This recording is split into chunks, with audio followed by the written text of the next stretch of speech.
इधर आ सितम कर हुनर आजमाए, तो तीर आजमा हम जगर आजमाए। बिस्मिल्लाहिर्रहमानिर्रहीम, अस्सलाम वालेकुम वरहमतुल्लाहि वबरकातुहू।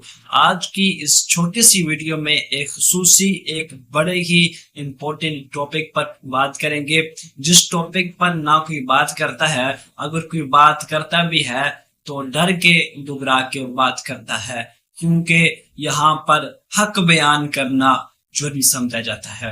वीडियो शुरू करने से पहले आपसे छोटी सी रिक्वेस्ट करनी है, अगर आपने चैनल को सब्सक्राइब नहीं किया हुआ तो प्लीज चैनल को जरूर सब्सक्राइब करें। आज की इस वीडियो में दो इम्पोर्टेंट टॉपिक पर बात करेंगे।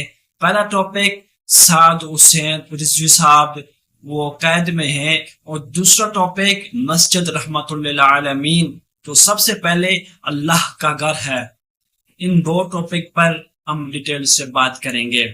सबसे पहले साद हुसैन रिजवी साहब के हवाले से, जिनको कैद में आज तकरीबन 6 से 7 मंथ हो चुके हैं, जिनको कैद में तकरीबन 6.5 मंथ मुकम्मल हो चुके हैं, लेकिन अब तक उनको ना ही किसी अदालत में पेश किया गया और ना ही उनको अवाम के सामने लाया गया।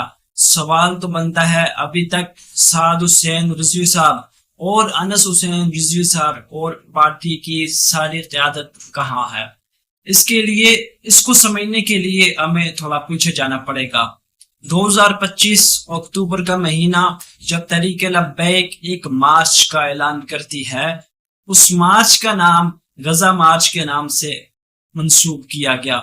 ये मार्च अक्टूबर के महीने में लाहौर से इस्लामाबाद जाना था, और ये मार्च सिर्फ और सिर्फ गजा के मुस्लिम मुसलमानों के लिए था, किसी भी अपने जाती मकसद के लिए नहीं था। जब ये मार्च लाहौर से रवाना हुआ, जो तहरीक लब्बैक का मरकज है मस्जिद रहमतुल्लिल आलमीन, यहीं से इस मार्च पर स्ट्रेट फायरिंग और शदीद शैलिंग की गई। लेकिन इस मार्च के जितने भी ज़ाहिरीन थे, उन्होंने हिम्मत नहीं हारी, अपने फलस्तीनी भाइयों के लिए जोश और जज्बे के साथ इस मार्च में वो चलते रहे। ये मार्च मुजीद के वहां पहुंचा, वहां रात को उन्होंने स्टे किया। वहां पर तहरीक लब्बैक के जो बानी हैं साद हुसैन रिजवी साहब, उन्होंने मीडिया से प्रेस कॉन्फ्रेंस भी की थी।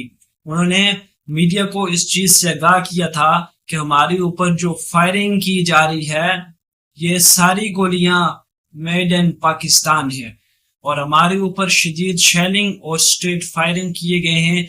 हमारे कई कारकुनान जख्मी भी हुए हैं। लेकिन प्रेस कॉन्फ्रेंस के बाद जब मार्च के जो ज़ाहिरीन थे वो आराम कर रहे थे, तो रात के पुलिस और रेंजर ने मिलकर एक सख्त ऑपरेशन किया। उस ऑपरेशन में तकरीबन हजारों लोगों को शहीद कर दिया गया।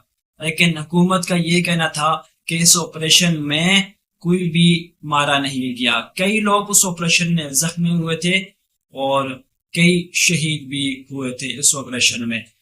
लेकिन उस ऑपरेशन के दरमियान स्टेज पर मौजूद जो तहरीक लब्बैक की क़यादत थी और साद हुसैन रिजवी साहब, वो भी स्टेज पर मौजूद थे।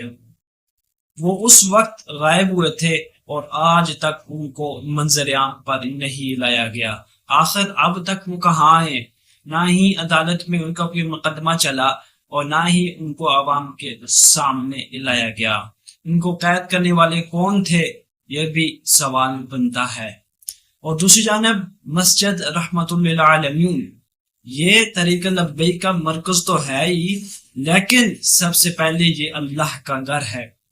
मसाजिद जितनी भी हैं ये अल्लाह की हैं, ये अल्लाह का घर है। यहाँ पर इबादत की जाती है, नमाजें पढ़ी जाती हैं, जुम्मा अदा किया जाता है, कुरान करीम की तालीम दी जाती है। लेकिन आज तक मस्जिद रहमतुल्लिल आलमीन क्यों बंद है? पाकिस्तान में फहाशी के अड्डे बिल्कुल खुले हैं, उन पर कोई पाबंदी नहीं, लेकिन एक मस्जिद जो अल्लाह का घर है वो आज तक क्यों बंद है? ये सवाल है मुसलमानों के लिए भी, जो अपने आप को मुसलमान तो समझते हैं लेकिन हक बात के लिए अपनी आवाज बुलंद नहीं कर सकते।